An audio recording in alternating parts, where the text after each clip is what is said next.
Bonjour et bienvenue dans ce magazine Impatriation du mois de juin 2018.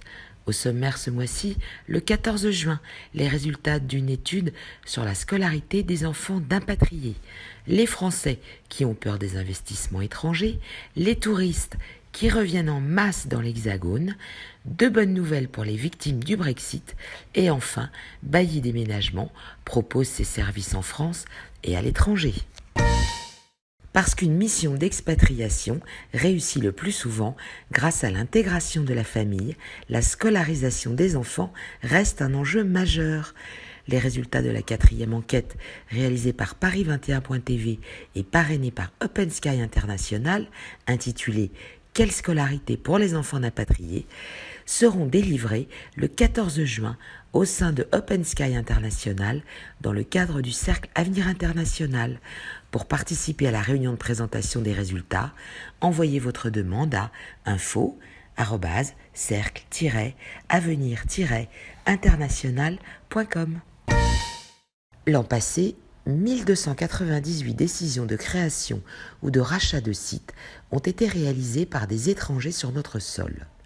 Et comme l'a souligné Bruno Le Maire, cette performance, c'est l'attractivité retrouvée de notre pays et c'est la reconnaissance du travail des Français. Oui, mais... Ainsi, et comme le soulignent Les Échos dans un article du 31 mai 2018, malgré les 33 489 emplois que ces investissements ont permis de conserver dans notre pays, le rachat d'un vignoble français par des Chinois a par exemple scandalisé l'opinion publique.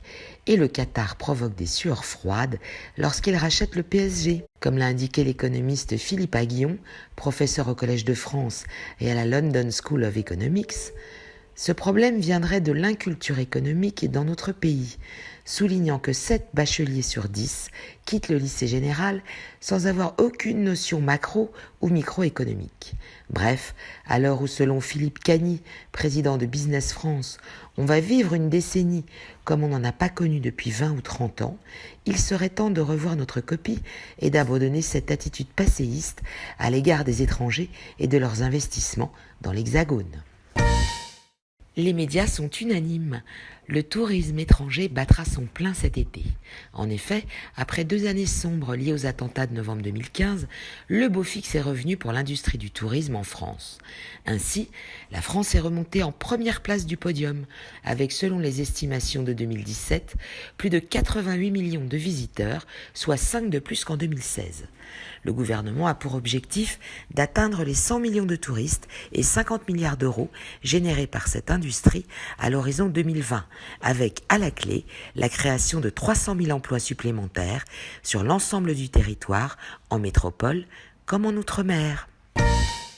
Alors que le Brexit va provoquer l'arrivée de nombreux expatriés français vivant sur le sol britannique, le revenu français passe rapidement en revue quelques do's and don'ts. Parmi ceux-ci, vendez votre bien en France avant votre retour et profitez ainsi d'un abattement supplémentaire réservé aux non-résidents sur la plus-value de 150 000 euros. Attention, le bien cédé ne doit pas avoir été loué le 1er janvier de l'année N-1 pour pouvoir bénéficier de cette faveur. Une autre bonne nouvelle, en rentrant en France, si vous viviez au Royaume-Uni, vous aurez le plaisir d'apprendre que votre livret A ainsi que votre PEA seront exonérés d'impôts, ce qui n'était pas le cas tant que vous viviez outre-Manche.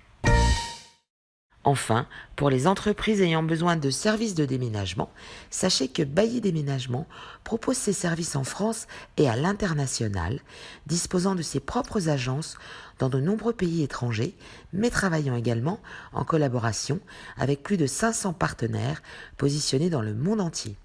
Du fret aérien, maritime, route, au service de relocation, en passant par le stockage. Tout sera fait pour vous simplifier la vie. Pour un devis, www.déménagement-bailly.com. Merci de nous avoir suivis et rendez-vous le mois prochain.